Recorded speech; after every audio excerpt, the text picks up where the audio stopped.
Mayor হিসাবে gazette প্রকাশের ২২ দিন পার হলেও এখনও দায়িত্ব বুঝে পাননি ইশরাক। এই ইস্যুতে আন্দোলনের উত্তাপ ছড়িয়েছে সামাজিক যোগাযোগ মাধ্যমেও।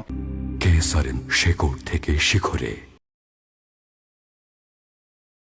ফেসবুক পোস্টে ইশরাক লেখেন, অন্তর্বর্তী সরকার কতিপয় ব্যক্তির ক্ষমতার লোভ ও তা চিরস্থায়ী করার কুৎসিত সত্যটা বের করে আনাটাই মুখ্য উদ্দেশ্য।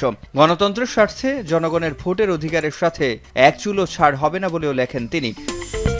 অন্যদিকে উপদেষ্টা আসিফ মাহমুদ তার ফেসবুক পোস্টে লেখেন, উচ্চ আদালতে বিচারাধীন এবং আইনি জটিলতা নিরসন না করা পর্যন্ত শপথ গ্রহণ সম্ভব নয়। যথাযথ প্রক্রিয়া অনুসরণ না করে নগর ভবন বন্ধ করে গায়ের জোরে মহানগর বিএনপি এই আন্দোলন চালাচ্ছে বলে অভিযোগ করেন আসিফ মাহমুদ। আসিফ মাহমুদের সাথে একাত্মতা জানিয়ে পোস্ট করেন এনসিপি নেতা সার্জিস আলমও। প্রশ্ন তোলেন অবৈধ নির্বাচনের বৈধ মেয়র হওয়ার যৌক্তিকতা নিয়ে। বলেন, বিগত নির্বাচনকে বৈধতা দিলে সকল জেলা, উপজেলা পরিষদ, সিটি কর্পোরেশন, ওয়ার্ড এবং সংসদীয় আসনের সবাইকে তাদের জায়গা ফিরিয়ে দিতে হবে।